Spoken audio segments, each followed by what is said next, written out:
Hello, everyone. I'm Felicia Rondo, and that's Close over there. Hello. And this is another edition of Bitsley Book Club. Today we're looking at IDW Sonic issue 59.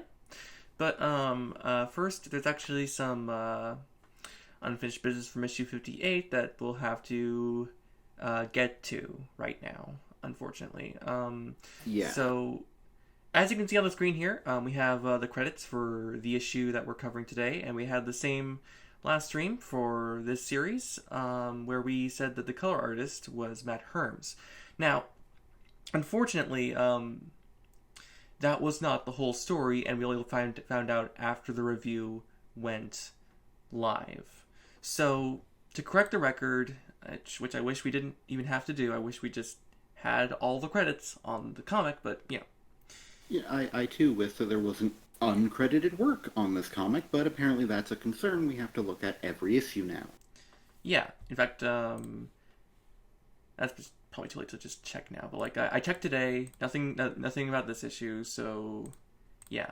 But last issue, per Jonathan Dobbs' Twitter account at John Dobbs Art, he says that he flatted 20 pages of issue 58, Mm-hmm. and it was not in the credits page. It was not mentioned at the end of the comic where the editor thanks everyone who worked on the comic for giving the issue to us, and it was uncredited work. But I shouldn't say that because it was. I'm sorry, it was credited work. It was just credited wholly to Matt Herms in the comic. Yeah. Now, of course, we've gone over uncredited coloring on this comic before, which is a hell of a thing that we have to just live with now. Yeah, And we're not happy about it. We do not like this. And neither should you. yeah. It's very unprofessional. It's very unethical. Yeah. And even if the person that you are hiring on to do uncredited work is pleased as punch about it, it's just not good. It's not good form. There are certain moral rights that we accept that creators have. The Yeah. right to credit, chiefly among them. Yes. And of course, a creator can decline credit, and they can waive their right to credit. That is, I'm not saying that that's not possible, but Yeah. It's the. ethically speaking, not only not crediting someone, but crediting someone else for the work being done by that person is incredibly skeevy. It's skeevy. It's unethical. We want it to stop. Yeah.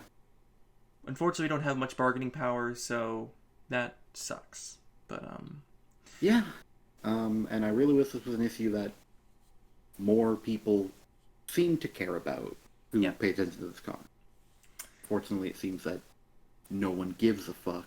I guess if anyone did care, the work probably would have been correctly credited to Jonathan Dobbs in the first place for the now 2 issues. Yeah, and this is especially egregious for me because I talked about the coloring in last issue. Specifically, I noticed that Whisper's skin tone was not drawn conspicuously lighter than it actually is supposed to be in that issue, as compared to the previous issue. Also, I believe colored by Matt Herms, and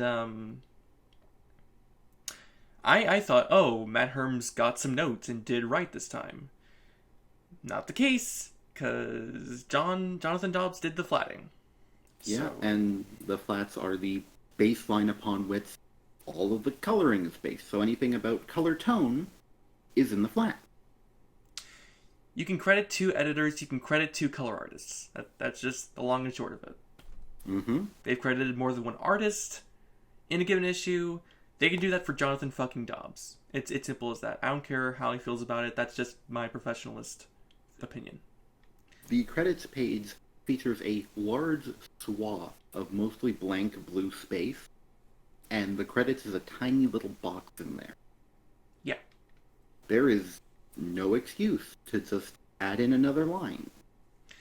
You could include him in the colors credit. You could even just like make it a separate thing, like additional colors by. Yeah, which Lots of comics have done that. I've seen an additional colors by credit often because sometimes you need to call in a backup guy. You know, you need to call in an extra person. Yeah. And so you just credit them. Doing it the one time was weird. Twice now, we're just ticked off. So Yeah. that's where we're at. But But again, do you want to mention?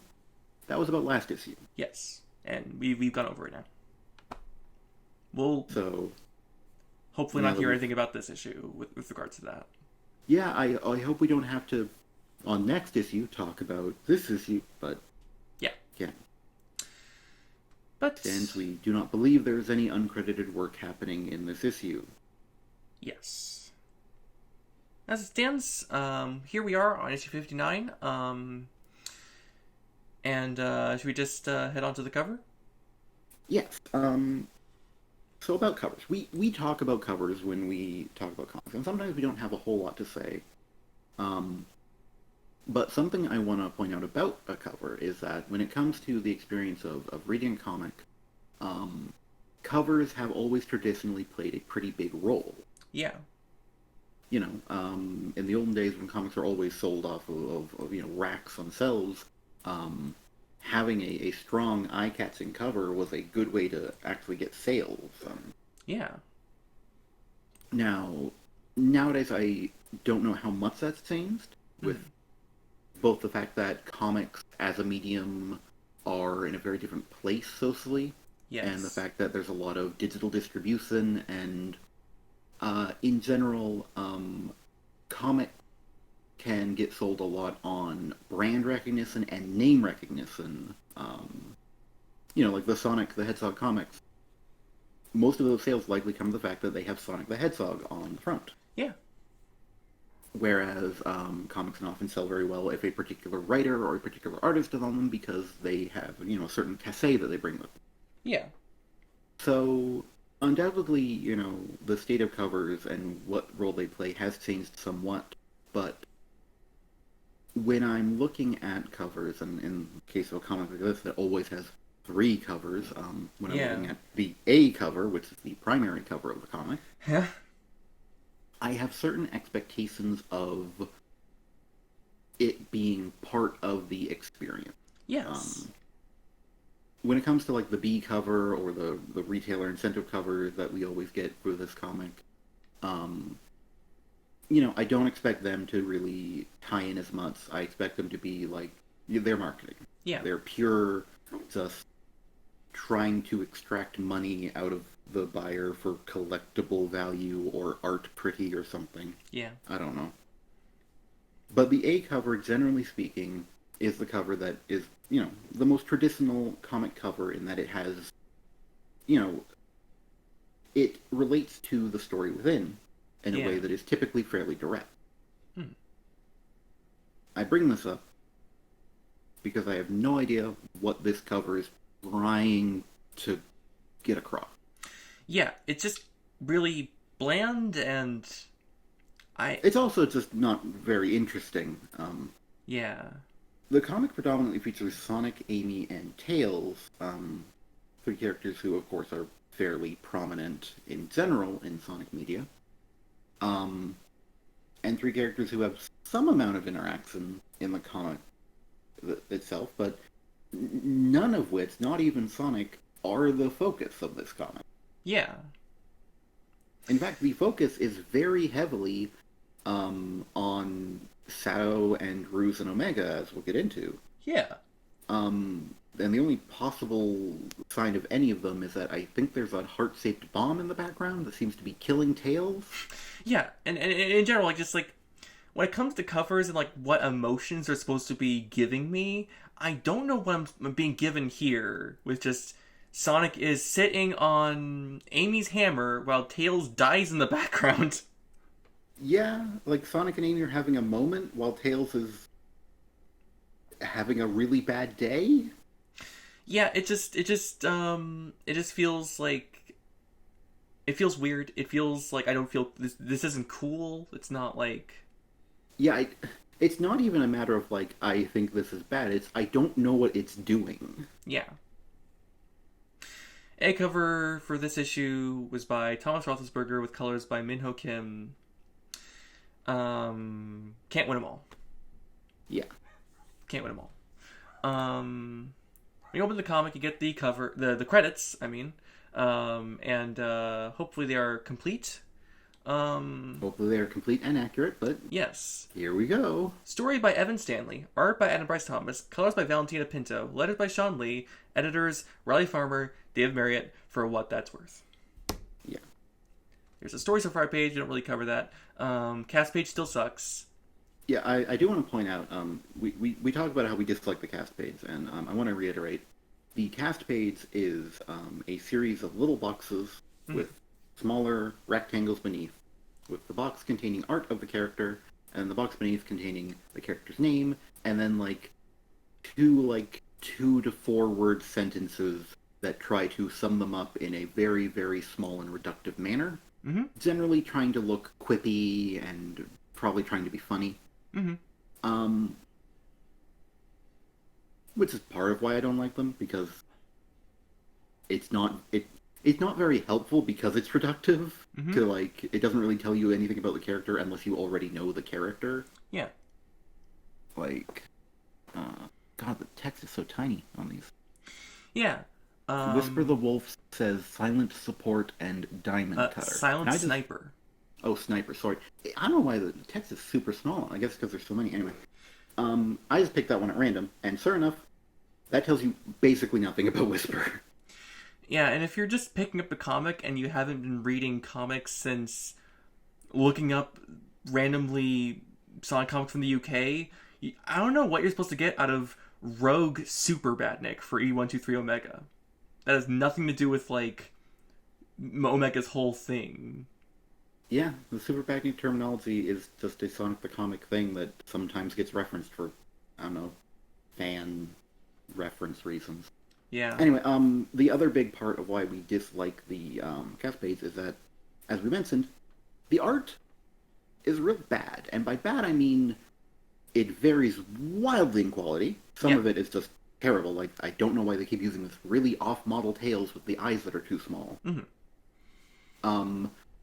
But they look nothing alike. The coloring style, the way they're drawn, the line thickness, everything for every single character is completely off from every other character. None of it is consistent, and it really just hits home how very inconsistent the art in this comic is, and it's fine to have a diverse range of art, but yeah, it's totally fine that all these different ways of drawing these characters can be in the comic from issue to issue.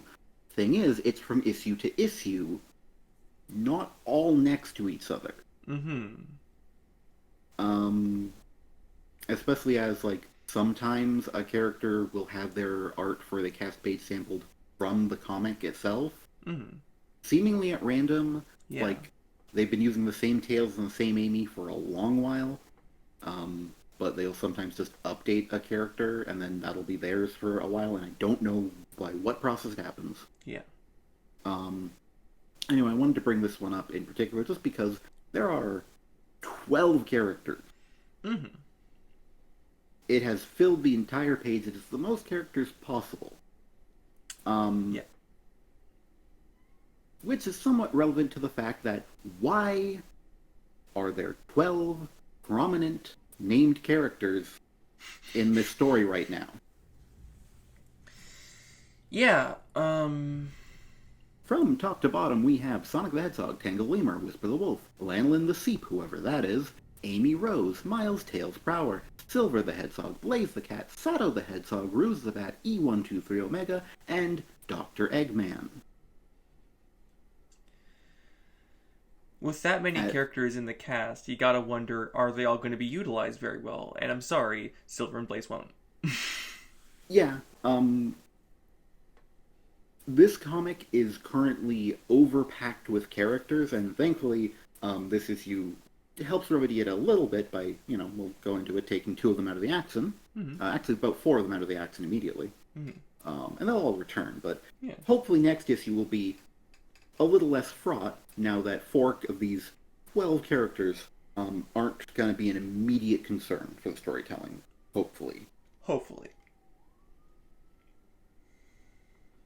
But yeah, this is kind of an issue, and I don't know why there are so many characters. Like, The cast page itself, at least from my vantage point, has always seemed like a holdover from Archie Sonic, which, starting from issue 160, it would have a title page. Like, remember title pages? It would have I a miss title title page. pages. Me too. And it would have a title page that would feature each of the characters most prominently in the story, and they would be kind of like drawn for that issue. It would be a brand new drawing of each of them, like wearing a facial expression or reacting to another character in such a way that gives you kind of a gist of the how the comic's generally gonna go emotionally, the emotional Yeah, arc of it. And either giving you a peek into how the emotions are going to go, or in the case of a comic picking up off a previous story, how the emotions were going last issue and moving into this one. yeah, and that was a editorial mandate from the editor of Sonic Comics back then, Mike Pellerito. And it was actually, I think, credit where credit's due. It was actually a really good idea, and I think it helped a lot of like people who like struggle with reading comprehension to like digest each story with just like that very simple prime run, like, okay, and Sonic is angry at this guy, and then this guy is looking at Sally, and then Sally is trying not to notice that guy is looking at her. Mm-hmm.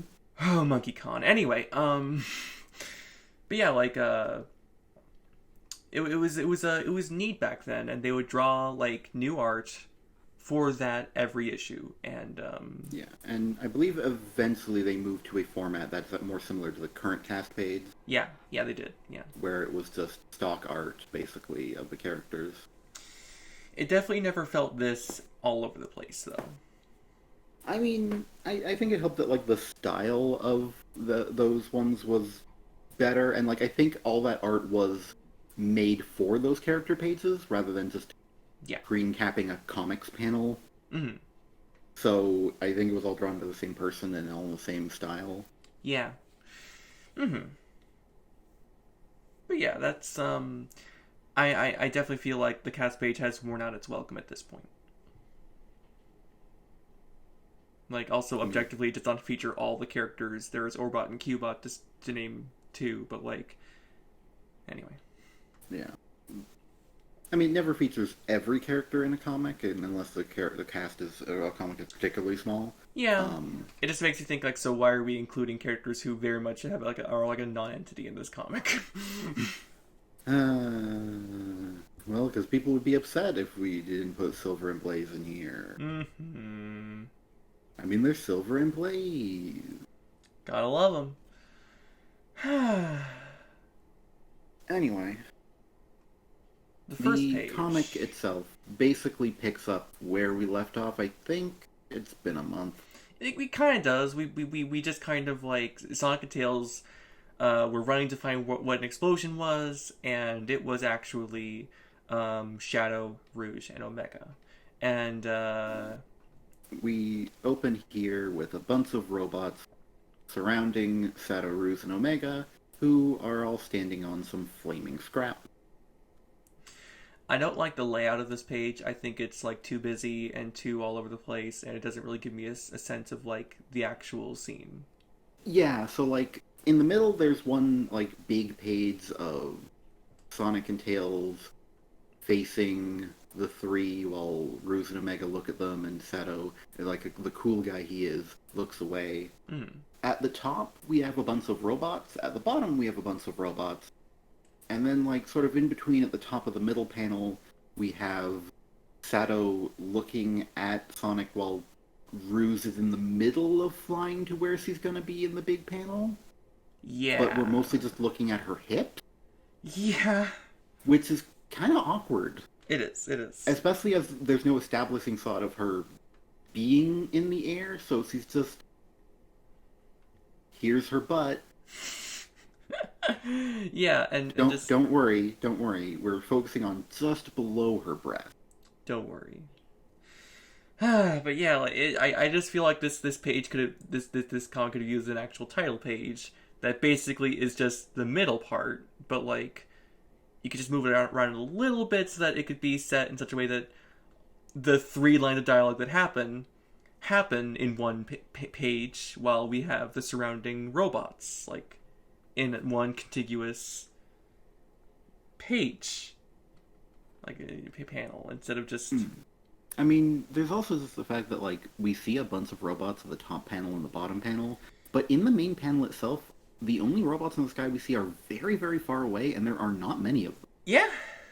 So it feels like the robots in the top and bottom panels are meant to show that we're being surrounded by the robots, I think. That's the gist I got from it. But, like, the physical space of the comic does not actually feature the characters surrounded by robots at all. It's a bit off. It's a bit off. I just don't think the art in this page, and just in general in this comic, I don't think the art was very good this issue. With Adam Bryce Thomas, he's done some work that we enjoy in the past, but a lot of the time it can just be hit or miss. Yeah. But yeah. Beyond that, not terribly great opening panel or page anyway. Yeah. We move on to seeing the Silver telekinetically moving Amy and Blaze onto the scene. Yeah. Wait a minute. Why is Blaze upside down? I don't know. Like, there's a green glow surrounding her, so honestly, my eyes just kind of glazed past it, I think, while we were reading the comic. But Yeah. I just noticed that, I guess, maybe for comedic effect. Amy does seem to be awkwardly looking over at Blaze. And I think Tails is meant to be showing surprise, though it doesn't really look like surprise. It's a very bland expression. Honestly, a lot of the expressions here feel like they are taken wholesale from a book of expressions that the artist, it was Adam Bryce Thomas? Yes.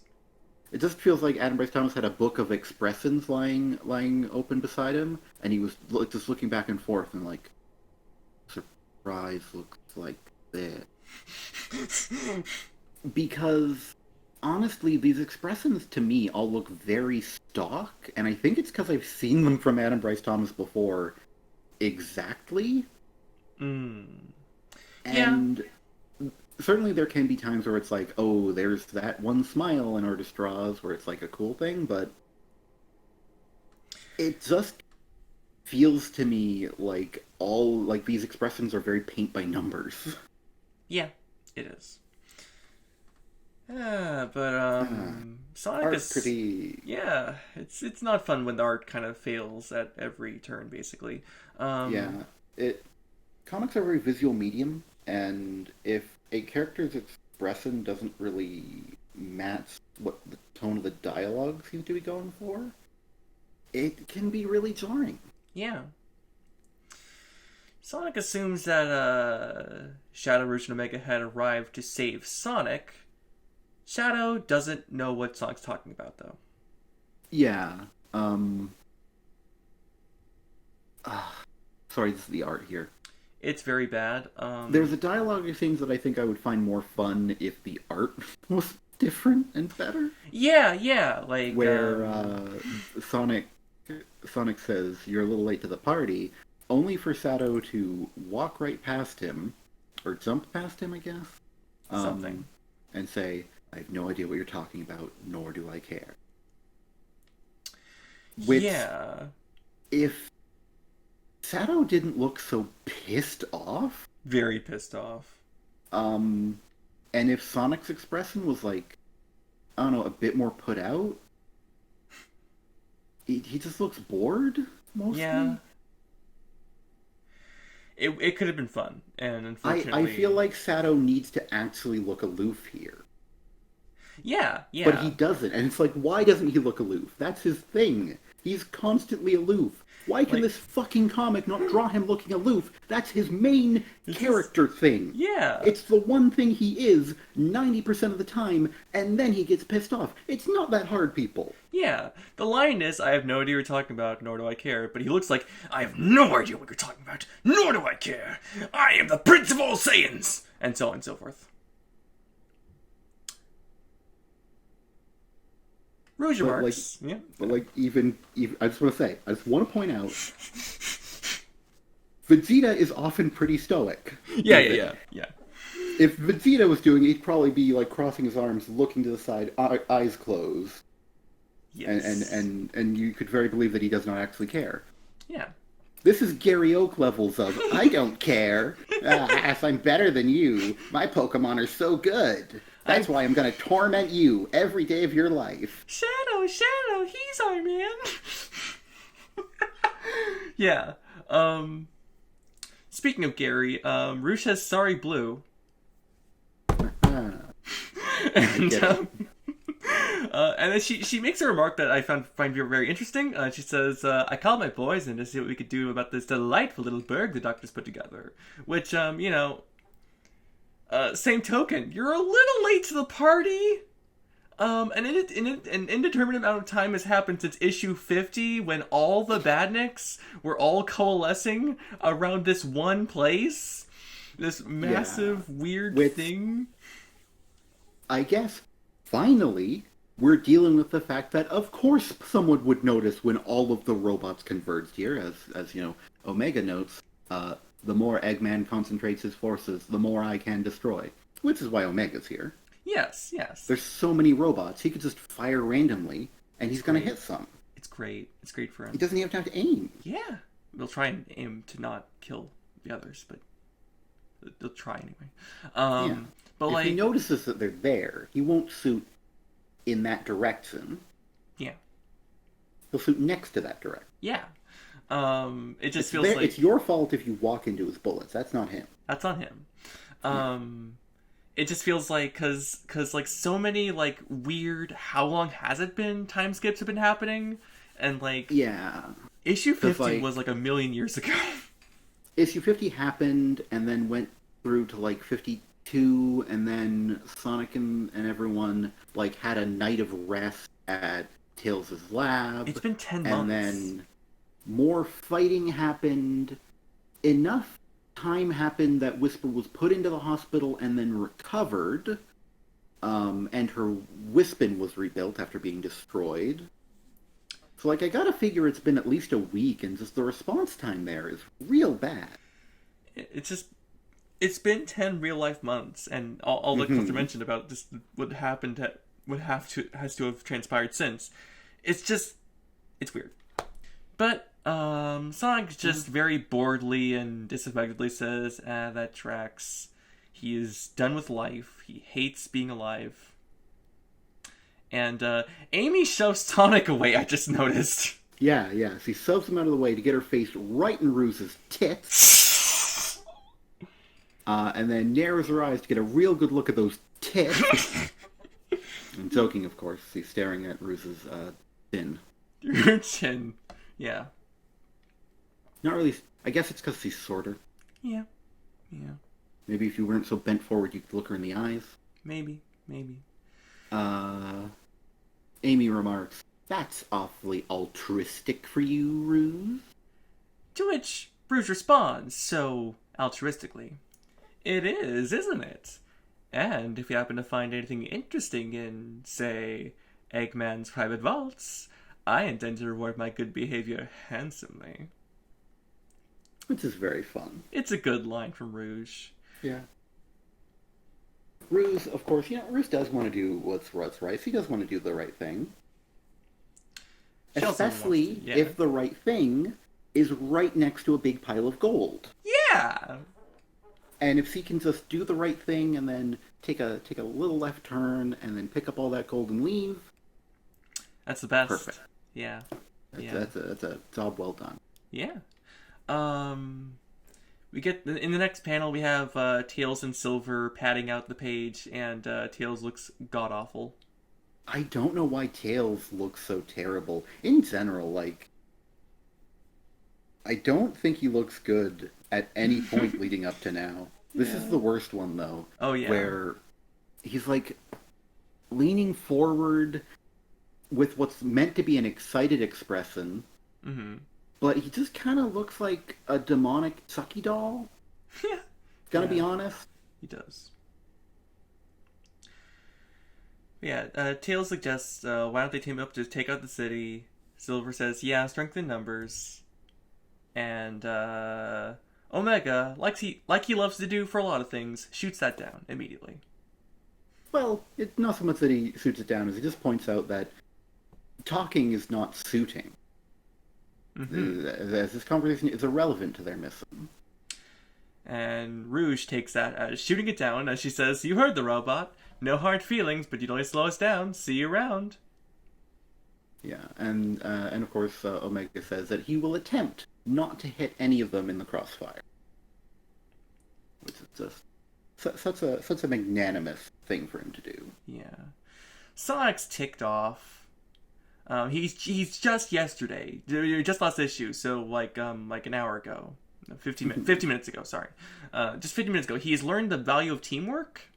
He's all about it, and he's really upset that they're not appreciating it. Mm-hmm. Only slow us down my foot. And Blaze points out, very reasonably, together or not, their efforts can only aid ours. And Sonic says, it's the principle of the... Only to be interrupted by Dr. Eggman making his belated debut in this story. Yeah, for whatever reason, only now has Eggman seen fit to talk to anyone about anything. He's been napping. He comes in over the intercom to gloat, basically. Yes. And he talks about his as he's properly introducing his latest creation. This is his City of Tomorrow, a self-replicating, self-repairing metropolis unlike anything the world has ever seen. Anything. Unlike anything.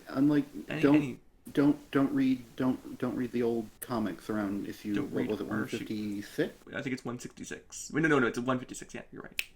Yeah. Um, Don't read that comic, which featured a self-replicating city. Eggman challenges them to just try to destroy it. For every building they level, a dozen more will rise to take its place. Kind of like a weird, like, suburban Hydra. Yeah. And then Eggman says, you know what? I think the occasion calls for something special. Yes. A surprise I've been saving for quite a while. And he announces, to Sato's surprise, welcome to Egg-Burial City, as he dumps a bunch of Sato androids out of some ships in the sky. And they're all just kind of like curled up a bit. Yeah, I just imagine them like balls. landing like rag dolls as soon as they like hit the ground, they just like bounce up and down. Just Eggman says that their shadow androids will be happy to show them around. Enjoy your stay, short as it may be. Mm-hmm. And we cut to inside Eggman's hidey hole, where he is laughing and enjoying some popcorn. Yeah, I do want to just linger on the fact that we are doing Sato androids in this story. We should, yeah. Sato androids have been seen in this comic before in the Tangle and Whisper miniseries. Yes.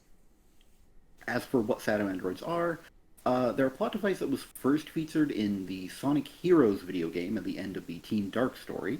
Mm-hmm. And they were used to cast doubt on whether or not Sato the Hedgehog was indeed himself or if he was simply a cybernetic replica. Mm-hmm. Ultimately, they came back only in non-canon story paths of Sato the Hedgehog, which ultimately also put to rest the idea that he was not himself, and stated that he was indeed himself. Yes. With the Sato androids simply all being replicas that Eggman had created. Yeah. As for the actual appearance of them, it's actually a bit odd in this comic. Mm-hmm. Because In the actual games, of course, all of the Shadow androids, especially in the CG cutscene they appear in Sonic Heroes, they all look identical to Shadow. Yes. Um, but the ones present here are weird and gray, have like robotic eyes, and various of them have different colored stripes and different colored shoes, Mm-hmm. which makes them resemble to varying degrees, because they aren't one to one, Mm-hmm. the Shadow androids featured in the multiplayer mode of Shadow the Hedgehog. Yeah. Um, they seem to sort of be an amalgam of the regular ones and the more robotic looking ones that had guns for hands. Mm-hmm. But of course, they are less robotic than the robotic looking ones, more robotic than the non robotic looking ones, and none of them have guns for hands. Mm-hmm. Which I guess is just so that you don't get confused. Mm-hmm. You're always sure what is a Shadow android or not. Yeah. Anyway, the existence of Shadow androids in the story is basically just 100% fan service, Yes. as it was the previous time. Mm-hmm. Um, when they were first brought up, it also served as an explanation for why, in a single page of a Sonic comic, Whisper was glaring at Shadow, a story element that never was followed up on in any other way. Yes. Um, I don't think Whisper and Shadow have been in the same room since then, Yeah. so I guess that's why it hasn't come up, but anyway. I believe that's all the background details on why you're supposed to care when a bunch of robots that look like Shadow drop out of the sky. Yeah. But yeah, Eggman is having a grand old time eating popcorn while his two favorite yes men, Orbot and Cubot, cheer him on. Mm-hmm. And the page ends on him saying that Sonic's going to regret coming back here. And trust me, buddy, I already would regret Sonic coming back here. Yeah. We also see Metal Sonic just kind of looking like Metal Sonic. I think some popcorn fell on him. Yeah. And we also see the diamond cutters peering over a hallway.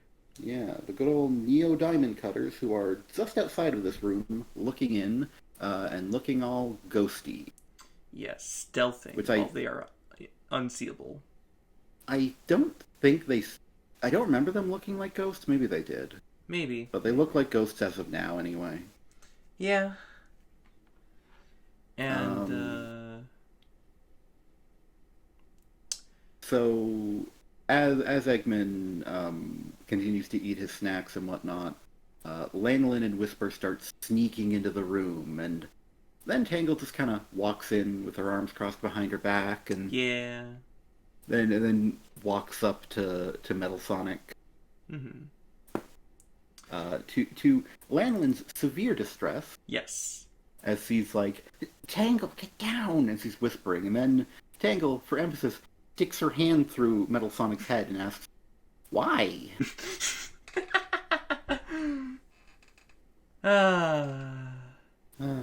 Yeah. Credit where credit's due. I do think Tangle gets drawn the best of all the characters in this story. Yeah. I get also. I just want to say I get why it is the way that it is. I say as I'm about to critique it. Mm-hmm. But I feel like with the way that they're drawn to look all ghostly, Yes. it makes the panels fairly indistinct, especially these particular fun panels that I can barely see because Tangle is standing in front of a computer screen, which is also glowing, and it's just all very just kind of green. Yeah. Yeah. But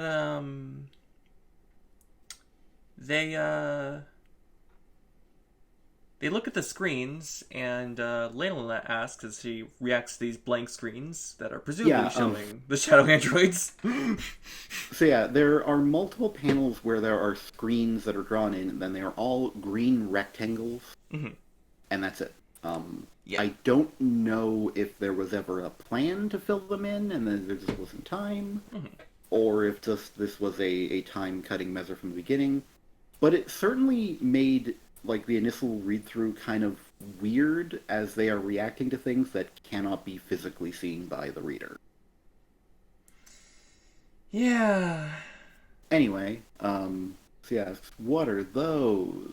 And Tangle says, "That is what happened to the first diamond cutter." With a very weirdly colored close up on Whisper looking uh, horrified. Yeah.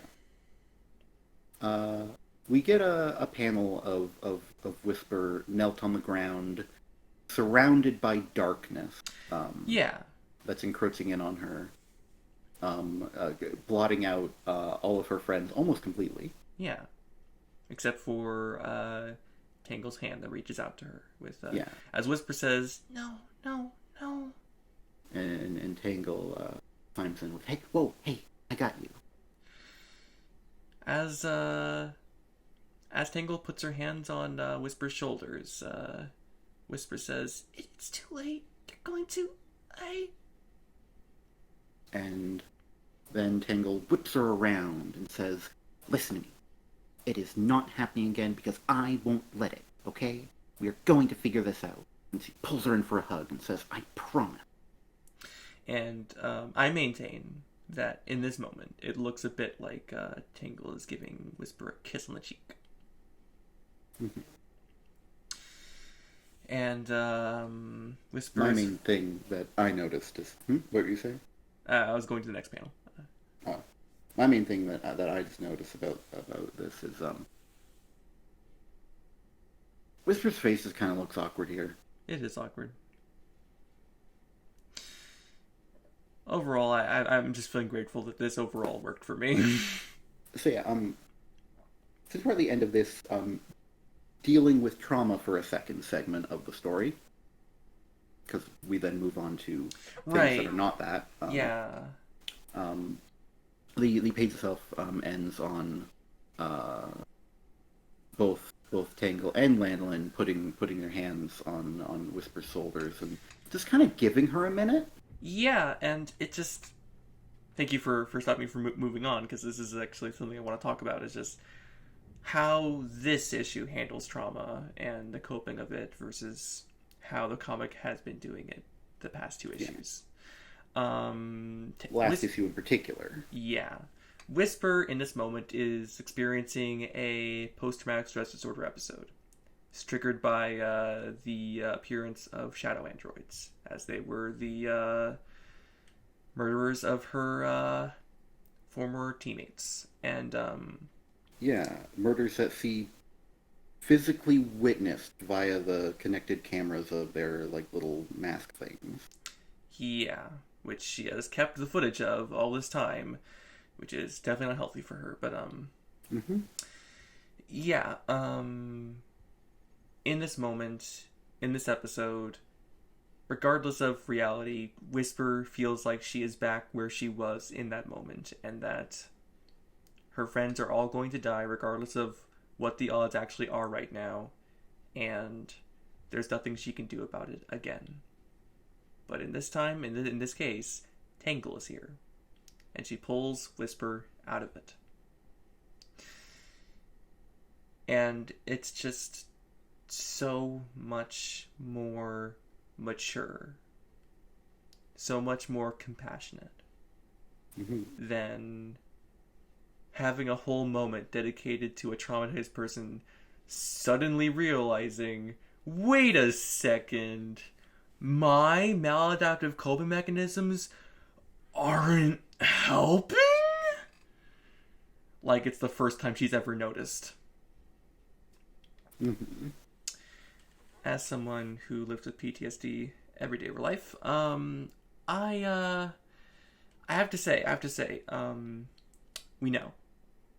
This is at least for me, I know that when an episode is happening and it's getting the better of me and I'm not like thinking right, like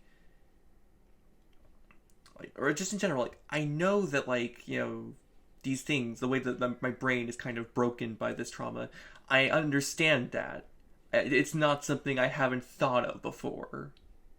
You're Mm-hmm. not breaking any news here. It's just it feels kind of like last issue was just implying Whisper was too fucking dumb to figure out that like she wasn't actually in the same situation as she was before, and it's just it was insulting. And Mm-hmm. this, however, conversely, is it's very mature, very respectful. Gives Whisper dignity, and I really appreciate that. Actually, also something I did point out just now that I didn't really think about on the first read through. Hmm. But we do just end the scene not on a resolution, but on just Tangle and Lanolin just giving Whisper a minute to collect herself. Yeah, And we end the scene on just this panel of no dialogue, just the three of them together in this moment, giving her time. yeah, and it's just it's I mean they could have just had Whisper be like, "You're right, it isn't happening again. I guess I was too stupid to realize it." And then that's the end of the issue, and then we move on to the story. Instead, it just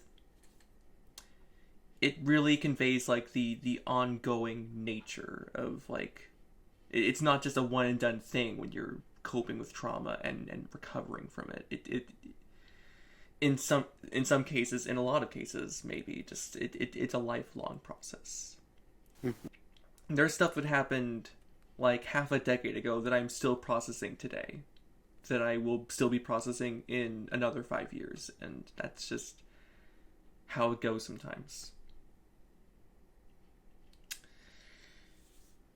So I really appreciated this page Yeah, and this scene.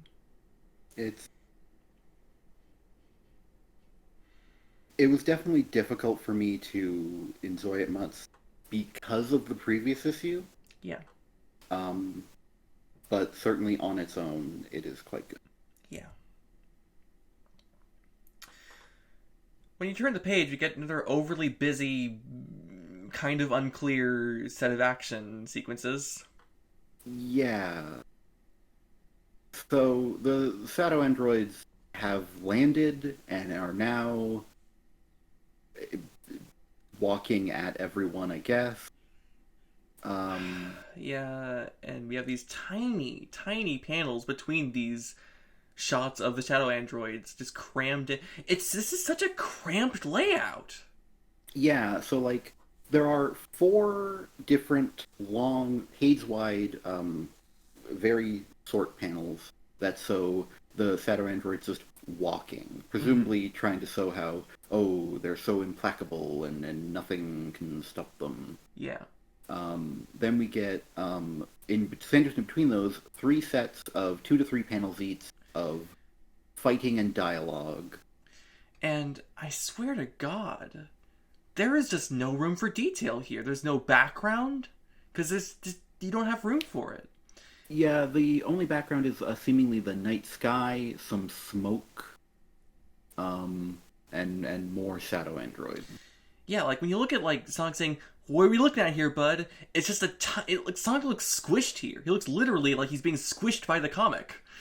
And then we get Mm-hmm. like another page of Sonic punching something off screen as Tails, in front of a blank red background, is trying to hold his Miles Electric up in such a way that it makes it into the panel as he says, "I don't know, definitely robots, but they're so fast I can't get a clear reading." Yeah. Blaze tells everyone to get back, and in a sort of wide-if panel that is very small, makes a big fire happen.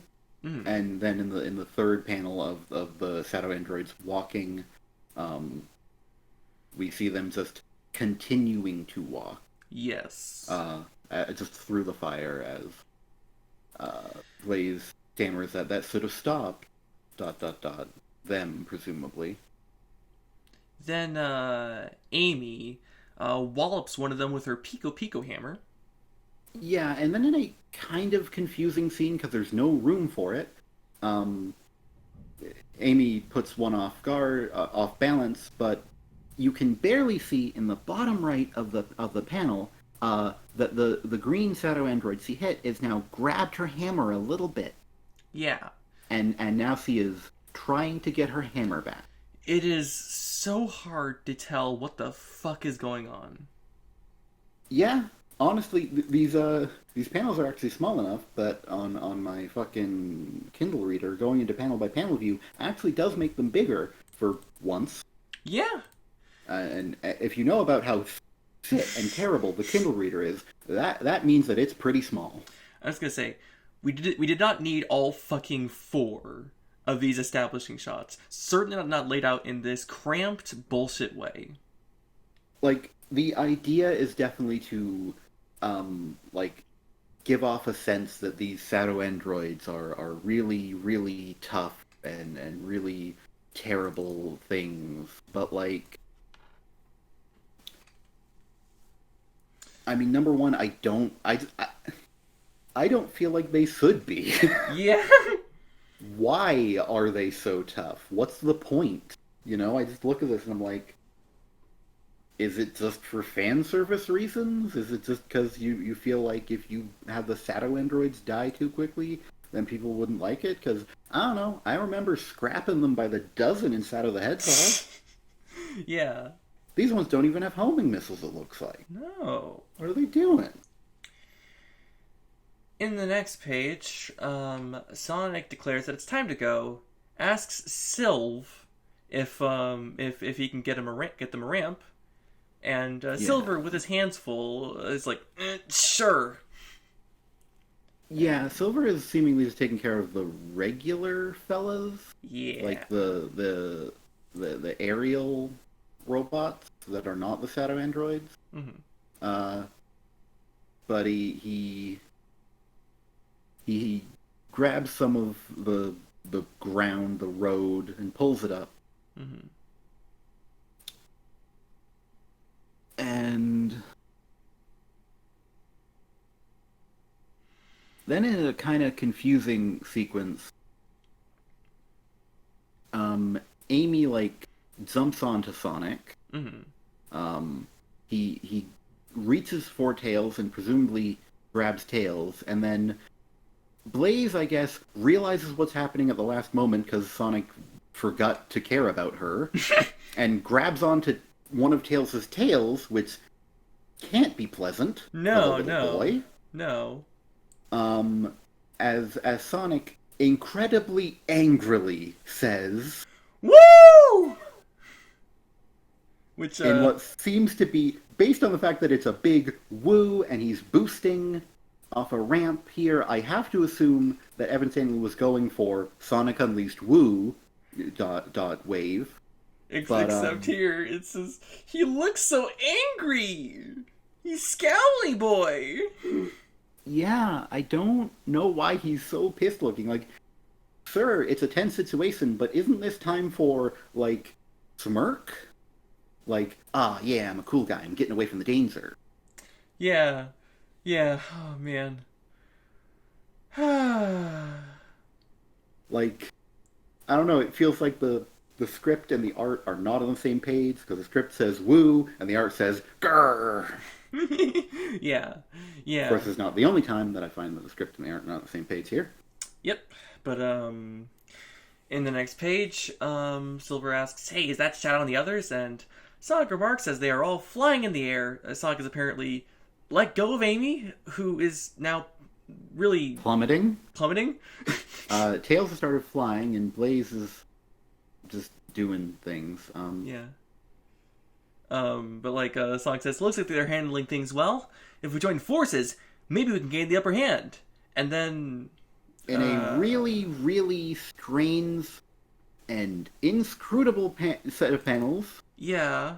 Blaze, I assume, because there are puffy sleeves at hand, says, "Allow me," and then grabs Amy's left hand and then Amy's right hand, because Amy's the only one wearing gold bracelets.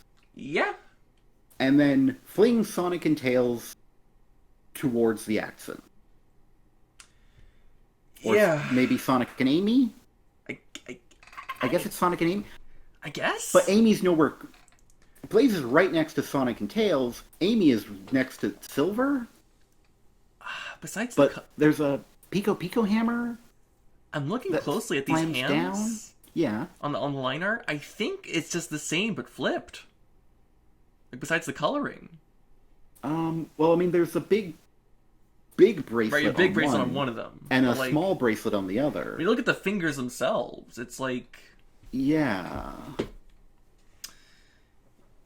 Anyway, Blaze is nowhere near Amy. How did she grab her? But she grabs Amy's hands twice, mm-hmm. and then throws Amy and Sonic, I guess.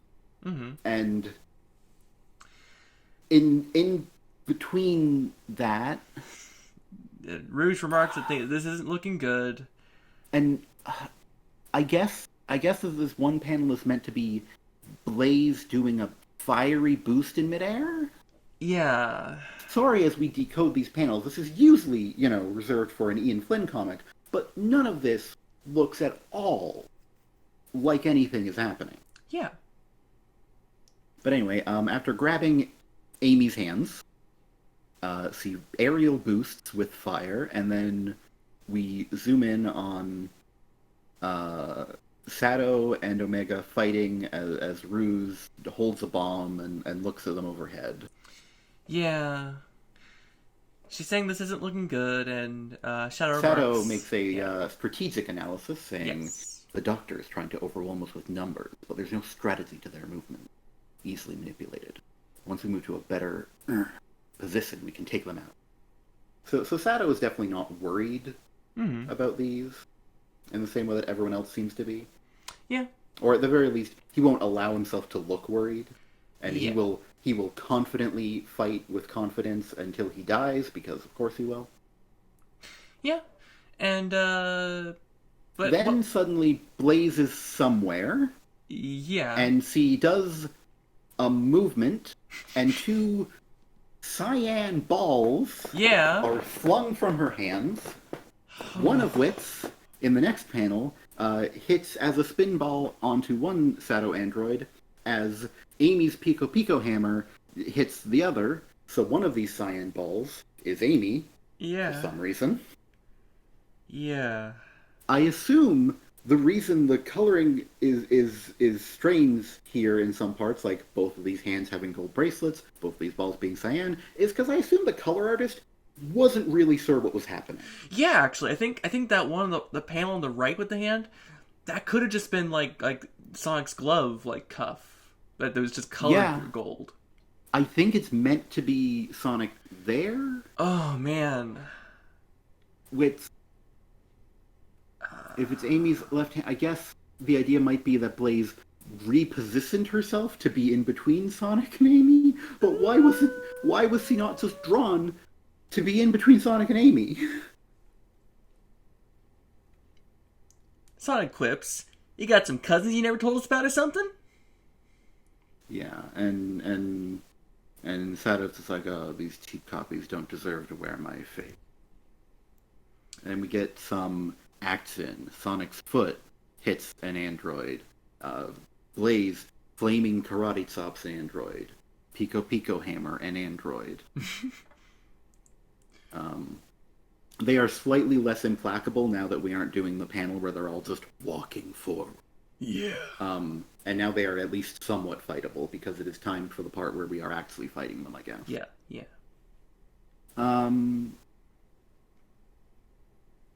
There's kind of like a weird amount of emphasis on what Sato knows about the androids, in my opinion. Oh, yeah. Because Amy's like, so you do know them. And Sato says, hardly. These are just cheap copies created by the Doctor. Mm-hmm. You will pay dearly for this insult. Which is a line I think I remember from when Sato was in the CRISPR. Yeah! Anyway. That was very funny. One of the best comics Ian Flynn's ever written. Yeah. So I count 5 panels in the last 5 times Rouge has been drawn in this comic, and her eyes are wide open and it looks weird. This is an issue that usually only comes up if you're reading her first appearances in Archie Sonic. She looks very different when they're not drawing her the way she usually appears. But Omega gets unsteady, but So yeah, Omega gets like 2 Sato androids on top of him, and then 3, and they just start kind of crawling on him, which is apparently very bad, and he is becoming overwhelmed by 2 or 3 robots physically piling on top of him. like small children on a human adult. Yeah, and I mean, I've been assaulted by small children before. I get it. It just doesn't really come across as a threat Omega should have to worry about. Yeah. Like, Yeah. I'm sorry, but like, there's a reason why Omega is described as like an ultimate machine, the top E series, whatever, one of Eggman's most powerful robots. Like, I really don't think these Shadow androids should be the big deal that the comic's making them out to be. I don't buy this as. Anyway. Rouge says that now would be a great time for those fancy powers of shadows. To which he says, imp. And then the comic ends and everyone dies. He says, I don't have the energy to perform chaos control without an emerald. And to this point, I should bring up that this is technically inconsistent with prior instances of the comic and prior instances of Sonic media in general, where Sato has indeed performed chaos control to varying degrees of efficacy without a Chaos Emerald. It is in fact a specific plot point both in the comic and in his own game and other places that he has been able to do it without an emerald. Yeah. Also, canonically speaking, no one is supposed to be able to do chaos control without an emerald.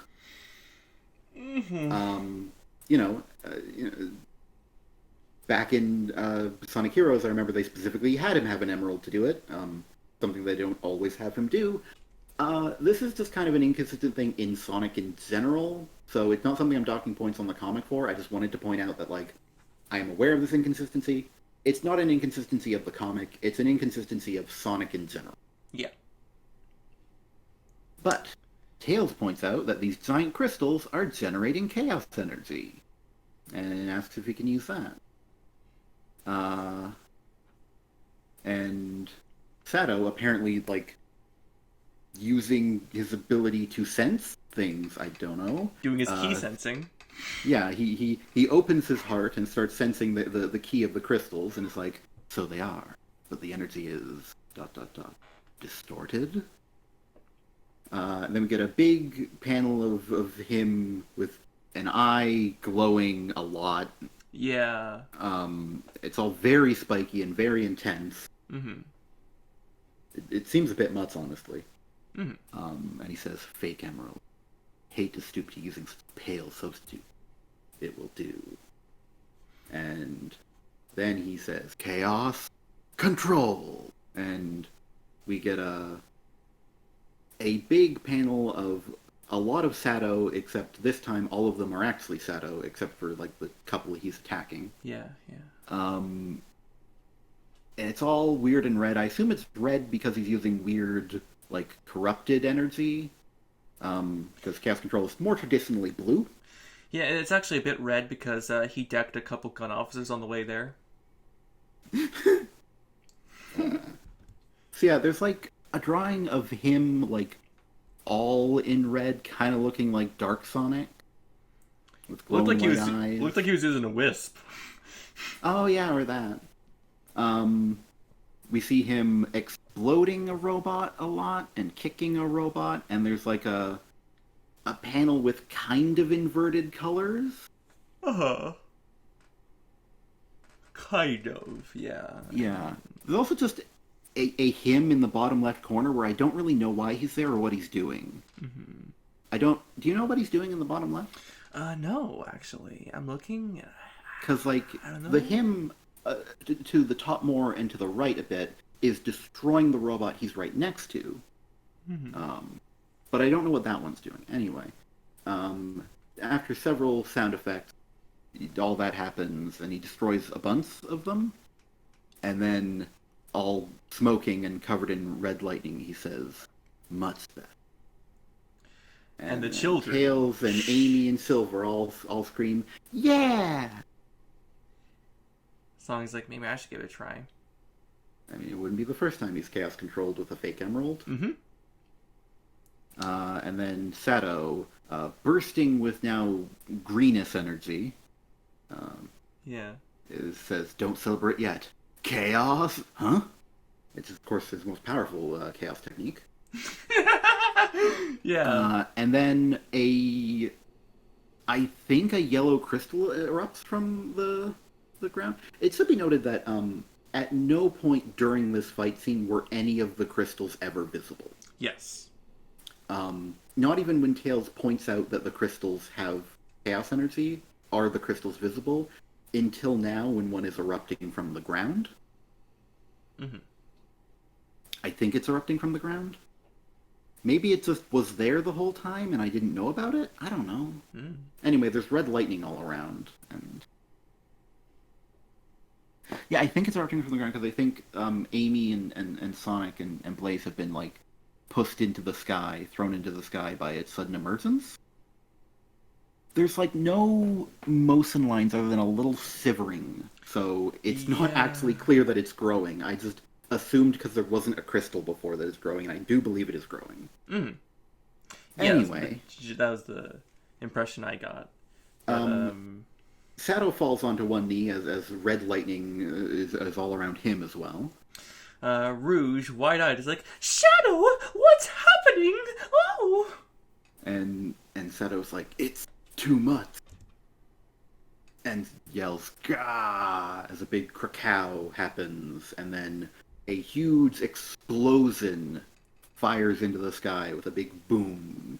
Yeah. It looks in the second panel like it's coming down on him? Doesn't it? I think that's meant to be it emerging from him, maybe? I guess? I guess. I'm not... See, an unfortunate thing is that constantly in this comic, as I've kind of been mentioning here and there, things just appear in the midst of their motion a lot. Mm-hmm. And as a result, it's not always clear from whence they are emanating. Mm-hmm. Logically, I would expect the energy to be emerging from Sato or from the crystals, both of which are located on the ground, so I wouldn't know why the energy would come from the sky, but it does, you are right, look like it is coming from the sky. Looks like Shadow got fucking nuked. It looks like God got just really done about Sato the Hedgehog. Anyway, after a big, wide shot of the city and the big beam of energy or explosion or whatever it is, we immediately see everybody running away as Roos tells them to run away and says that she will get the guys, I assume? I suppose, but she's interrupted by the sound effect crunch, so she will be getting the crunch. Yeah. Which is usually Knuckles' job. And... God, it is a tiny panel. Yeah, as Sonic simply just bounces away in a ball, and Tails flies away with Amy. Yeah, once again it seems like Blaze... I guess it's because she's scared of heights. I guess the idea is every time that Silver is moving her, she is very unhappy about it. I guess. But there's so little focus on Blaze and Silver as characters that, like, this, what I assume is meant to be a running gag, really isn't coming across, in part because they are never the focus of a panel when it happens. I just look at this. I just look at how this story is, like, unfolding, and how, like, just plot-wise, how the story is coalescing around, you know, Diamond Cutters, Sonic, Tails, and Amy, and then Team Dark. I just look at that, I look at Silver and Blaze, and I wonder, why are they here? Well, I mean, so far, Silver has... And in Blaze... last issue, they pointed out how Silver and Blaze can't help the Diamond Cutters. In a really weird moment that didn't make any sense to me, because why would you assume either of them could? Anyway, but It just feels like that part of the story just got kind of stream of conscious through, and no one went back to be like, we don't actually need Silver and Blaze. yeah, and like maybe in sometime in the next 2 issues. Yeah, yeah, There's 2 more issues of this. yes. Wow. Um, maybe sometime in the next 2 issues they will do something that'll make it clear that like, oh, that's why they're here, or maybe they won't. Yep. Anyway, Ruse is forced to turn back and fly away, just like the others, as just a ton of crystals start emerging through the ground, through the buildings, just wrecking everything. And then we cut back to Eggman. Mm-hmm. As Cubot is wondering if all this is supposed to happen. And rather than admit things are going, his plan's falling apart, he just grumbles that of course Shadow caused trouble. Yeah, and then we have a really weird thing. Was this weird for you too? Because yeah, I got it's this super part. weird. I don't get it. So Whisper just randomly says, "Chaos overload," and then Tangle asks, "What's that?" And then Lanlin says, "I don't know, but it sounds important." And I don't know, Whisper. What is Chaos Overload? Why are you saying it? I was wondering if I was forgetting something. Like, no one said it before then. I'm looking on the monitors. The monitors don't say it. They say skull and crossbones. And then Warning. Afterwards they say emergency limiter activated, system restarting now. But I don't know why Whisper randomly just gives a name to this phenomena that has just now emerged for the first time. that is localized entirely within Eggman's weird crystals. Yeah, it's just fucking chaos energy expert Whisper the Wolf over here. Scholar of the Chaos Emerald Arts. So, Eggman pushes a button. Emergency limiter is activated. System restart He now. says, he very triumphantly says, "Not today," because he feels very, very, very proud of himself that he instituted a shut-off if his whole system is going out of control uncontrollably. He did it. He did it. If there's a big too much energy, he can say no. He did it. They can't stop him now. And he crosses his arms and looks all confident, seemingly believing that any of this was on purpose. Yes. Saying, "Cute, very cute, but it'll take more than that to take out a mice."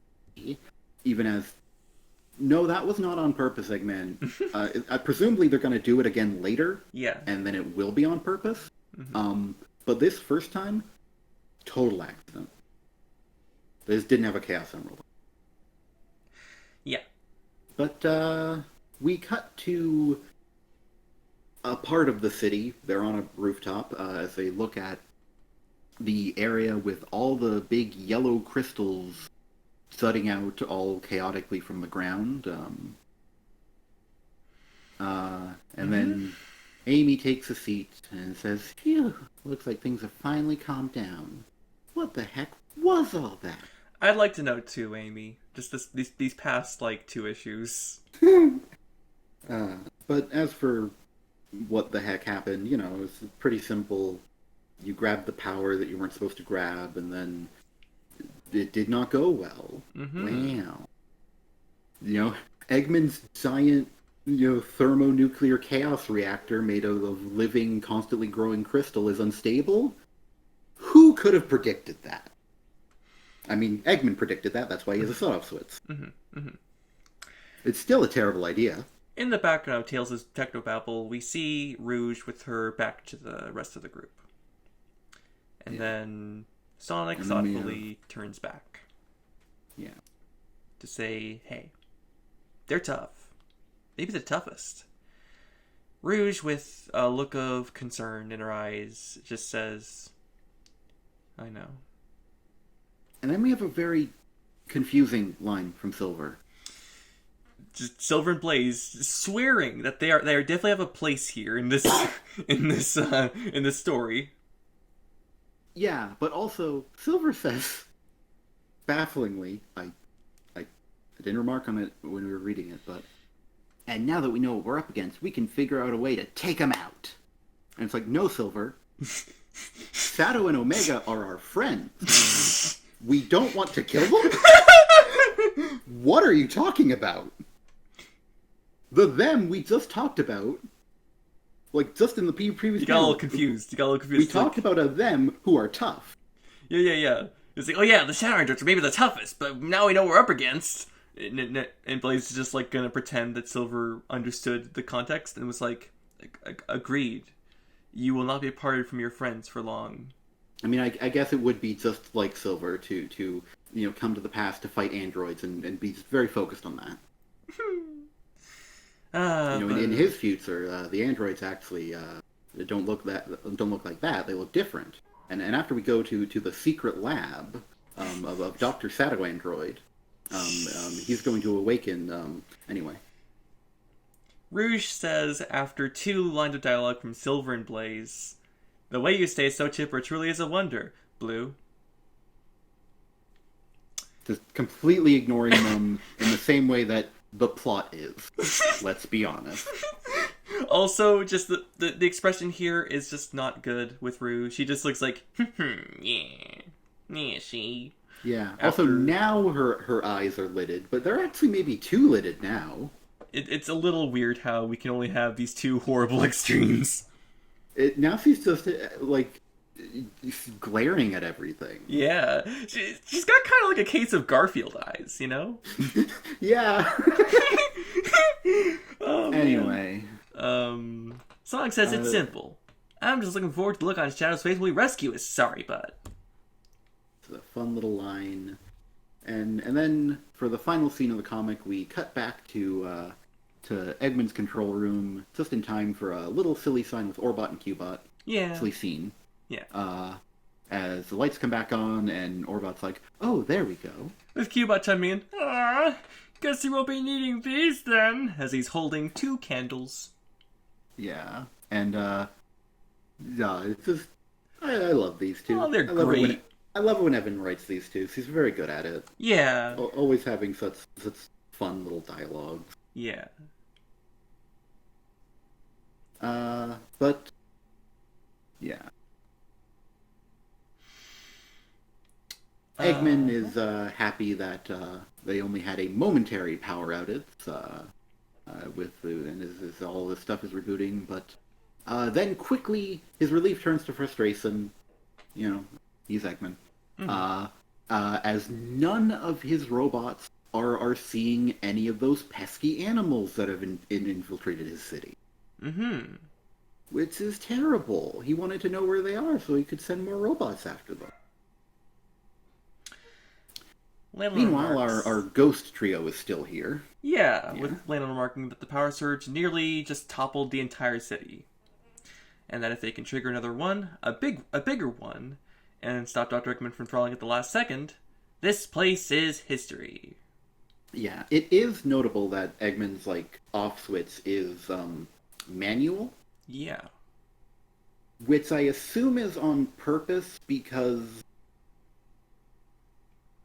probably a combination of the system is unstable enough it would probably switch an automatic one too often, and maybe he wants to let it explode if things get really dire and he'll just run away. Maybe, yeah. Yeah. And anyway, Tangle says he likes the sound of that. And then in a not very clear panel... Yeah, Leyland starts to say, "We just need a way to..." Huh? As her hand becomes translucent? So, yeah. There's, a simmering effect on her hand, and her hand is not glowing like the rest of her, but we can see through her hand to her ear that is behind it, and I feel like the idea was supposed to be that they have been translucent, they haven't been the whole time, and now they are not translucent.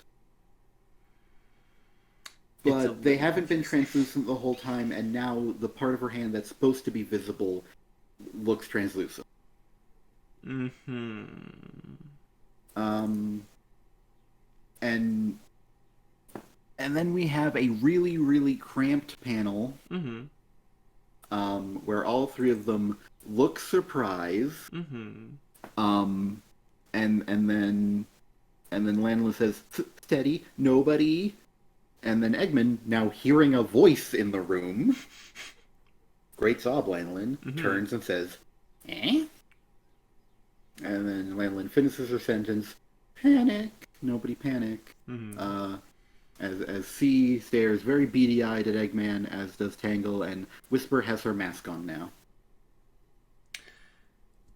Yep.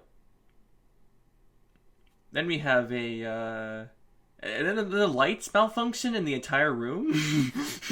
Yeah, then it's time for ominous lighting, as we have Eggman mostly cloaked in shadow, with the top half of his head not being very visible, so you can just see his goggles. And in the next panel, you can only see his smile in detail, and everything else is in silhouette. And it's that effect they like to do, and it.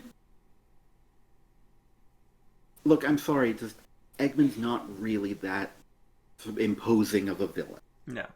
He never has been. His whole thing has always been that he is not physically imposing, but his mind and his machines are very terrifying. It just never really works for me when you're trying to make him look all creepy. Yeah. Anyway, he remarks to, I assume, Tangle and Whisper, "I've seen you two before." Which is maybe a bit of an understatement with Whisper, considering that he tried to have her killed. Yeah. He literally put a hit out on her. Yeah. Yeah. But the comic hasn't historically referenced that event that was the entirety of the Tangle and Whisper miniseries, so why should it start now? Yeah. And says, "And it looks like you ran into my spatial displacement trap. Enjoying your time left helpless and invisible, eh?" And then he hits a button on a keyboard, and says, "You almost got out when the power dipped," even though they They didn't didn't. materialize until like a full minute after the power came back on. Yeah. But whatever. They weren't like escaping. Like. They weren't trying to escape, and I guess he just assumed. Anyway, they almost got out. They were almost freed from being ghosts. Mm-hmm. And he says, "I knew I should have updated those early models, but don't worry. I have the latest, greatest version." Get it? Because it's a reference to a line he said once. Oh. Right here. You don't remember that one? I don't. "Here's my latest, greatest creation." I think it's about the egg dealer from Shadow the Hedgehog, the slot machine one. Mm-hmm. I've played you when you play that game Mm-hmm. all the way to all completions. Mm-hmm. You remember every single line Eggman ever says in a boss fight. Mm-hmm. "Trip through one of these should scatter your atoms into oblivion," he states. We'll get to that. Anyway, Whisper fucking shoots him. only for it to be discovered that in fact they have only kind of phased back in. They are visible and can be heard, but they are still out of phase with reality. You know what's weird is we spent like a whole country hour at the climax of Tangle Whisper issue 4 with Whisper's like Wispin pointed at fucking Mimic's face. And Tangle be like, "Don't shoot! Don't, whatever you do, Whisper, don't fucking shoot his face off. You're better than this." And in this comic, she's like, She just takes a direct sniper shot right for Eggman's heart. mm-hmm. Because that is exactly where the intangible beam passes through. Fucking kill shot here, and only stopped by the trap that Eggman has so cleverly sprung. Yeah. Anyway, speaking of traps, I didn't quite mention, but after he presses the button, these like weird, like things made out of pentagons, Mm-hmm. phase in or whatever, and one of them surrounds Whisper and then goes collapse. Tangle rushes forward and says no, and then Whisper screams as he is put into the weird Pokeball. Mm-hmm. Tangle is about to be put into a weird Pokeball herself, but gets shoved out of the way by Lanolin, as Lanolin correctly assesses that Tangle is a lot more important as a character. Yeah. And then just yells, "Find the others, tell them what to do, tell them!" And it's unfortunate that Tangle definitely has forgotten what to tell them, because that reminder would have been very helpful. Yeah. Honestly, it's really rough that Lanolin got cut off before she could say, "Tell them I'm your sister." Tangle ineffectually backs away from the terrible trap, as Eggman taunts as he pets Metal Sonic. He's petting him. I guess that's his cat. Giving him his ear scritches. Yeah. And he says, "What a shame, such precious knowledge, but no way to use it. Nowhere to run, no way to fight." But as Tangle ineffectually backs up, she accidentally phases through the wall because she's immaterial. She's in no-clip mode.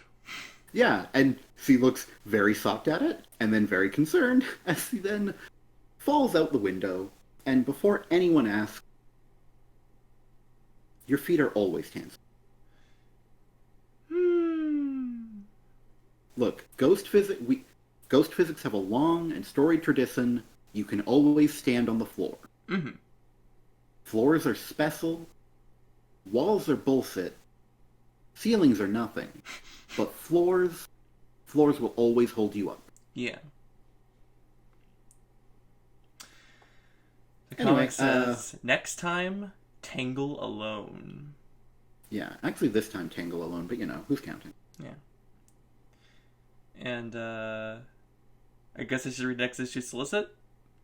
I mean, we aren't... we should probably comment on the thing that I said we were going to get to. Oh, yeah. Yeah, I don't really understand what's happening here with Eggman saying that these things will scatter your atoms into oblivion, and then these things capture Whisper and Lanolin. Mm-hmm. Their atoms are definitely not scattered into oblivion. Yeah. Because the comic wouldn't just randomly kill off Whisper. It might Lanolin, depending on I don't know if she's rating well in the polls. I don't know. So I don't know how much fan art. If it's not enough, they might decide to randomly kill her because not generating enough titty fan art. But who knows? Yeah. Maybe she'll just go up to that cottage with Starline that he's been in since issue 50. Yeah. Anyway, I just wanted to point out I don't get it because they're clearly not dead. Am I meant to think they are? Because I don't.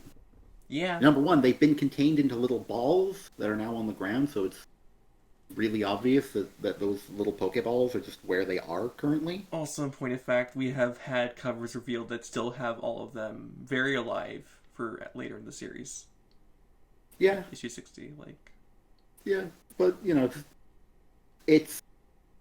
I don't know, is there a second part of the process? Does he have to then take them to the recycling bin and then hit delete forever? And then after it says, "Are you sure?" then he has to hit yes? And then their atoms are scattered to where? What did he say? Oblivion. Oblivion. Some people swear by that Elder Scrolls, but I've only played. That's it. Of course. He's scattering them into his favorite Elder Scrolls game. Each of these cubes is just a copy of the Elder Scrolls 4 Oblivion, and that's the hell that Whisper and Lanolin are now trapped in. Yeah. Oh boy. Anyway, Tangle alone. Next time on this comic, we have a cover at the end of this issue, which is bad. Art by Aaron Hammerstrom. Art definitely needed a few editing passes, I think. It has all of the characters. Mm-hmm. Anyway, what's coming up next time? Next time on IDW Sonic the Hedgehog. The battle rages on, but how do you fight a city? Sonic and friends race to stop Imperial City from expanding, Badniks from attacking, and Dr. Eggman from doing whatever it is Dr. Eggman does. And it's at this point, I'd like to take a moment to just mention that, like, in making this Imperial City thing, Eggman is destroying the environment around it. Whoa, he's destroying the environment? If only the comic had mentioned that. It just feels like that would have been a good time to mention in the solicit that you're doing an environmentalist message. I mean, you're not. You're just having an environmentalist backdrop to your action story. Yeah, and barely. Like Barely, yeah. It barely warranted a mention, and that just is so weird. Yeah. And... But yeah, as for the rest of that solicit, that's literally just what we did this time. Yeah. And in fact, this comic, this one, revealed how we fight the city. Mm-hmm. And wouldn't you know it, there's an exhaust shaft that goes directly to the city's core. Mm-hmm. Star Wars reference. Mm-hmm. You just blow up the reactor. Yeah. Whoop-de-doo, you just blow up the reactor. Not that hard. It's not very complicated, but how do you find a city? I don't know, man. I don't know. Just I think the problem is more just making sure that everyone is out of the blast radius. I guess. Like the big problem I see is how do you make it an interesting comic book, and jury's out on that. Yeah. So this issue. Yeah. That was better. It is unabashedly an improvement over the previous issue, which is not in and of itself a compliment given what the previous issue was like. The past two issues of the comic have been utter dog shit. Yeah. The past three issues of the comic have just not been great. Mm-hmm. I wouldn't call this great either, but it definitely has its moments. Mm-hmm.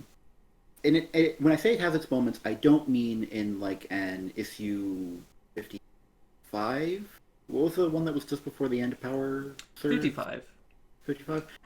In 55, I remember mentioning that like it has its moments, but Yeah. This is more. It has its moments. It's mostly fine, and there's like a couple of things that are like weird and off. Like, why does Whisper have the line about chaos overload? That seems weird. Yeah. Why is Silver's line seemingly out of tune with what Sonic's talking about? That's weird. Yeah. And, like, of course, the art's bad. It's an unfortunate thing that drags the whole comic down. Not enough to make, I think, the comic bad, but the art is not good. It's like 90% just shit. I look at the comic and most of it just sucks. They're, like... I do want to give credit where credit is due, like you did earlier with Tangle. Tangle in this last page. Looks good. Yeah. Mm-hmm. It's too bad this isn't Tangle the Lemur, the comic. Oh, man, what I do for that? Man. Unfortunately, this comic is Sonic the Hedgehog.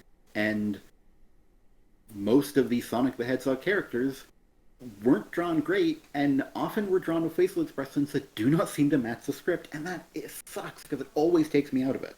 Yeah. Yeah. And it's unfortunately something that I'm not a stranger to in Sonic the Hedgehog comic book. Yeah, and one that unfortunately Adam Bryce Thomas has very much not been a stranger to, certainly not as of late.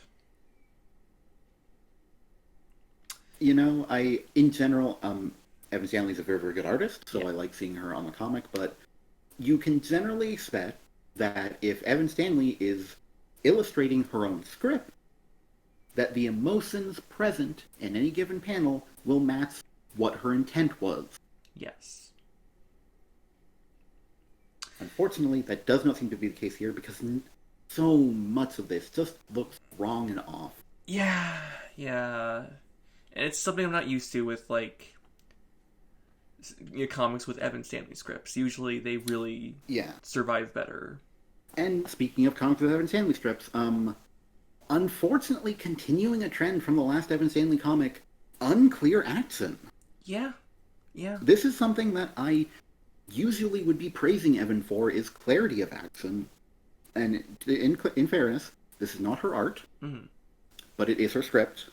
Yes. And if I'm going to hold Ian Flynn accountable for every time I feel like his scripts lead to unclear accent, I'm going to have to say it for Evan as well. Like, Yeah. I don't know ultimately, like, how much of this was the artist, how much was Evan, but certainly there are so many panels that are just, like, laid out in ways that do not work with what is happening in them. I guess I'm counting my blessings that just there's no fucking really weird off script stuff like fucking drug addict Surge. Yeah, we're not getting fucking, junky surds here, so that's nice. Yep. We're running out of time to just bring Starline back anyway. Yeah, Like for this story anyway. Figured that he would just kind of be chilling out around here somewhere. if he's gonna show up, if they're gonna reveal him being not dead in this story arc, I think it'll probably be at the very last issue, Maybe. as like a tease for the future. Mm-hmm. Tease for the Future, of course, is one of my favorite Sonic fan comics. Yeah, it's great. Um, but yeah, this comic is unfortunately, and in large part due to the art, and the very bad accent, kind of middling. It's a mixed bag. Is the word that Yeah, comes to mind. Words anyway. it's not that it's like terrible, though it has terrible things in it, like the panel with the shadow androids walking, or the page anyway, with the 4 panels of them walking. Yeah. I think that one wins the award for just worst page for me. Yeah, it's just really unclear, really just wasting storytelling space and just And like, it's not the only example of really really cramped panels, but every panel is cramped. mm-hmm. Mm-hmm. So it does stand out as a page of being just, I think, just one of the biggest problems of the comic. Why are the panels so cramped? It just feels so much like in this comic that like did did did did they forget how to lay out a comic? Did they forget how to make a comic book? Like, was someone trying to be really clever about it, but they were not as clever as they thought they were? Because I've definitely seen that happen before. Yeah, yeah. Yeah, it's unfortunate how dire this is because we've had Evan Stanley penned issues with Adam Bryce Thomas's art that have held up much better, Mm-hmm. and this is not But one. yeah, between the inconsistent expressions with the script, the very unclear drawings, the very bad panel layout, and just uh, it drags the comic down at every opportunity, and it sucks because certainly the art isn't wasting time in the way, and wasting pages and paper in the way that, like, I think it was 57, or maybe was it 57 that was just wasting our time. That was the one where there was just a big Yeah, 57 was it. full. Yeah, 57 was wasting our time a lot. 2 pages of just like let's scout the place. Mm-hmm. Nope. Oh, I should scout the place too. Nope. Nope. I scouted the place. Yeah, and at the very least, the art feels more purposeful. It feels more purpose made. Yeah. It's just not handled as well as I would prefer it to be. Yeah. That there could be just issues with the script, issues with the art, and let's be honest, probably issues with the editors, not like pulling any of the creators aside and being like, "Hey, let's make some more clarity in the action here." Just I really think this comic probably needs better editors, or I don't know, maybe editors who can spend more time with the comic. Because I know at least David Marriott, last I checked, was editing like 30 7 series or something. Yeah. And like, maybe you just need a more dedicated editor. Maybe you just need someone who will more sit down and make sure that everything works and is paced well. And that can't just keep being Mike Cisneros. Yeah, because That's not his job. um, like the last 2 issues moved at an utter snail's pace, barely covered anything, and a lot of what it did cover was already stuff we already knew about from the solicit. Yeah. You know, and it's like if you can sum up basically all of the knowledge that you get in 2 comics issues in just their solicits, then there is a problem in the writing. Yeah. And comparatively, of course, a lot more happened in this issue. Mm-hmm. Because this issue was at all competently written. Yeah. Unfortunately, of course, Evan Stanley also seemingly had to just start almost from scratch with the storytelling because Ian Flynn didn't do any storytelling. Yeah. Hell, the one thing that Ian did at all was that weird, really badly paced, really awkward diamond cutter stuff. Yep. Which and none of it feels like it happened. Yeah. It might as well not have happened for all that it affected the actual, like, stuff between the Neo Diamond Cutters in this issue. Even saying that, I recall how hurt a lot of readers were by the way that story went. Yeah, because it was nonsense and it was a mostly manipulative, like, bullshit. And the thing is, I'm still seeing people who were hurt from that still just not feeling good about the comic. Like, Mm-hmm. not feeling great about it. It's like there's still just like this kind of like, how do I even feel about this? Like, do I trust this comic anymore? Yeah, because that's what happens when you rely on incredibly cheap, like, emotionally manipulative tactics to try and get your drama on in a comic. Which is what 57 and 58 were doing. Yeah, and and as we pointed out, 59 was very much more tasteful. Yes, much more tasteful. And I just want to bring up a really bad time in Sonic comic history. There was a time when they broke Sonic up with Sally, and doing that on its own is not necessarily a death knell to a comic book. No, not everyone's even committed to the relationship, the ship, or whatever you want to call it. But the thing is, the way it was done in issue 134 of Archie Sonic nearly killed the comic. Issue 134, more commonly known as The Slap. And because of the event which broke them up. Yeah, which involved a slap. Yeah. Sally slaps Sonic and just abusively yells at him. Sonic abusively yells back at her. And then Sally leaves in really misogynistically portrayed tears as she makes a homophobic remark at Sonic that Eggman can have him all to himself. And I'm just saying, when you rely on cheap drama, that can kill your comic if you're not, like, careful. And it feels like no one is heeding the lesson. Yeah. And to be clear, just so we're all clear, sales dived after issue 134 of Archie Sonic. It was a blow to the comic. It took a lot of faith out of readers. Yeah. And it negatively impacted the comic's financials. It was able to recover. And you know, a lot of various people worked very hard to try and clean that up.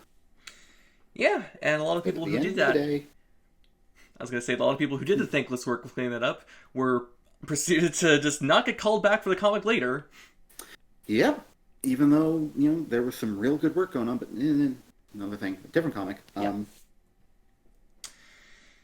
And I do want to point out something as well about how Evan handled the trauma moment. Yeah.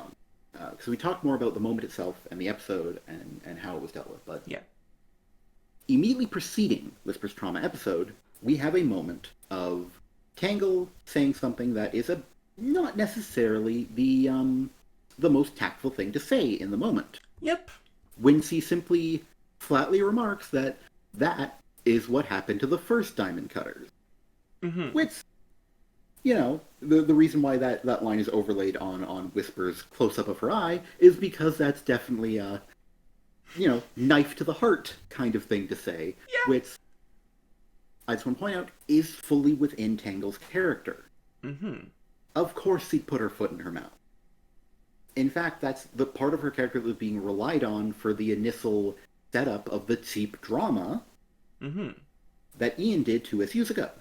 And I want to point that out because that same character trait is being utilized in more or less the same context, Mm-hmm. but it is being done much, much better here. Yeah. Because you can handle these things, you can do these things without making it cheap, without making the drama pointless and petty with angry glares and cartoonist expressions, and then no one talking to each other for 3 hours. Yeah. Phew. So yeah, it is very good to have Evan back. Yeah. Certainly, especially in that respect. And we'll be getting Evan for the remainder of this story arc, so we won't have to worry about any completely tactless bits of writing. Yeah. In the next 2 issues, at least. At the very least. 62, story's still out, but we'll see. We'll cross that bridge later. Yeah. But that's this issue. Mm-hmm. I think this is a longer review than we've had for the past two. I think, and That happens. I wish I could say that was because we had more good to say, and unfortunately, the case is that a lot of it was because we had to decipher a lot of the really bad and unclear art. Yeah.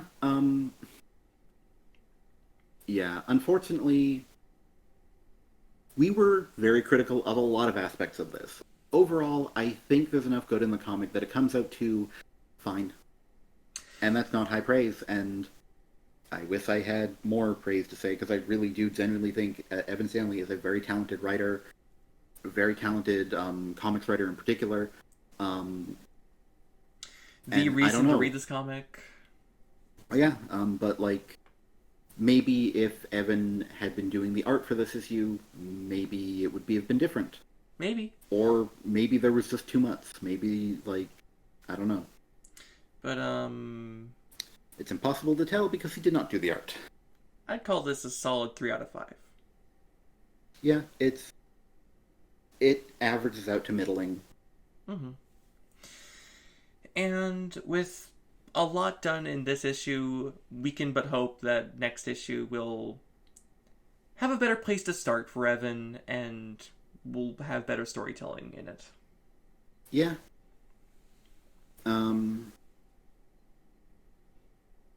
Yeah, there's 2 issues left to wrap this up.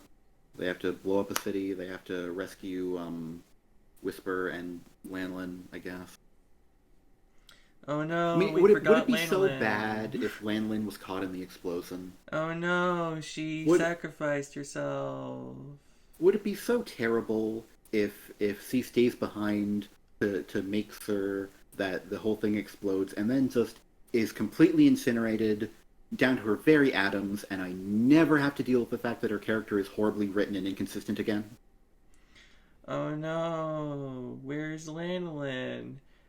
Take care of Whisper for me. That's not even your dynamic with her. Goodbye, Tangle. No. Oh no, I guess we'll just have to use Jewel again. I mean, Lanolin's just been eating Jewel's character for once. Ever since they decided that, having her main and only character trait being she's bipolar was maybe not the best move, but hey. Yeah. Anyway, that's the review. That's a whole entire comic. Yeah. Thank y'all for tuning in. We'll definitely be checking out the next issue because we were not horribly slapped in the face with this one. Yeah, too many horrible slaps in the face in a row, and we will quit this comic. But thankfully, Evan was arrived just in time to not insult us. Yeah. But yeah, thank y'all for tuning in. Please feel free to follow our Twitch channel. We try to stream on Tuesdays and Thursdays. And if you're watching from our YouTube VOD channel, which is linked to in our Twitch profile, please feel free to subscribe, leave a like or comment. Cluster reads the comments. Mm-hmm. And you can also find in the description of every VOD our Twitch channel, so you can try and catch us live. Yeah, and go ahead and leave a comment on whether or not you think it looks like Tangle is kissing Whisper's cheek in that one panel. It won't be Yeah, hard to find. You can find the panel. Just get your own copy of the comic if you want, and let us know if you think that it looks a bit like she's kissing her on the cheek. yeah, please. And now you mention it, yeah. I think this issue is worth getting, as opposed to the last two, which I've told people not to buy. Yeah, it's very possible that the following issues might even be good, rather than fine. So I'd probably start here for Urban Warfare. yeah, I don't see any reason to start earlier because what do you get? Literally, what do you get? A big sort of fact that there aren't any rocks underneath? Is that even going to come up? Look at that building. It's not broken. Wow. Yeah, so... I think the one, like, there were like two technical, like, plot detail revelations. Yeah. One was, there's no rocks under here, and one was, these crystals are made of chaos, and one of those was gone over in this issue. So, all you're missing is a lack of rock. Which, you can't miss nothing. So, yeah, you can probably just start here. It's our Bitsley recommendation. Mm-hmm. But, yeah, until next time, I guess I'm Felicia Rondo, and that's Closer Over There. Hello. Bye! Bye, y'all.